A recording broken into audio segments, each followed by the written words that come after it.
the government of India has said that a missile was fired accidentally from the Indian side into an area in Pakistan earlier this week. The Ministry of Defence has blamed the incident on a technical malfunction that it said was deeply regrettable. My colleague Vishnu Shom has more on that developing story now.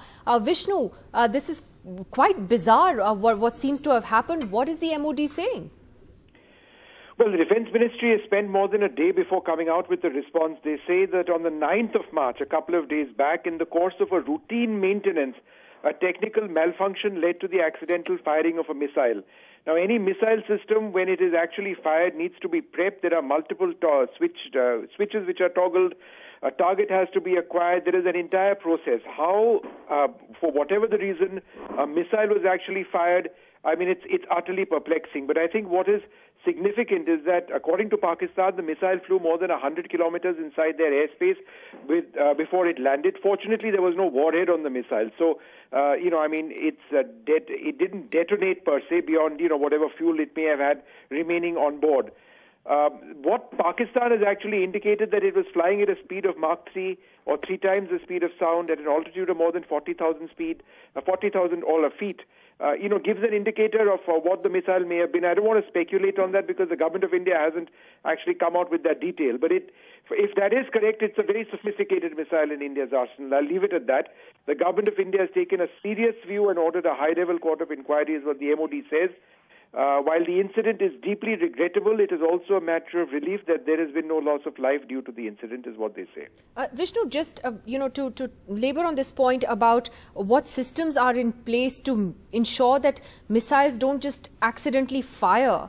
What can you tell us about that? Because certainly there would be, I'm sure the inquiry would look at that in some detail. A missile has to be prepped. That's a process that takes a fairly long period of time, firstly. Secondly, there are certain missiles which are kept in a prep position. In other words, they're kept in a ready-to-fire situation in case there is something which requires an urgent launch of the missile.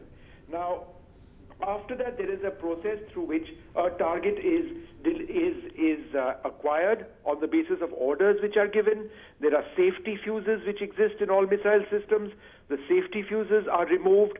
The target is locked onto. An order is given to fire the missile, and then it is fired.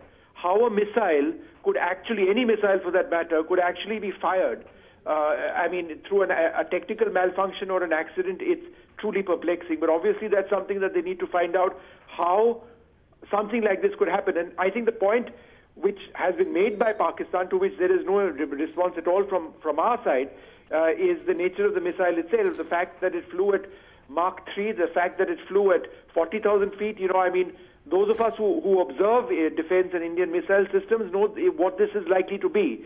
But irrespective of that, and if it is correct, then it's a very sophisticated missile system. Right. How this could happen itself is something which they need to look into. Absolutely. Given that both countries are nuclear powers and the sensitivities involved, this inquiry would be very, very important. Vishnu Shom, thanks very much for joining us.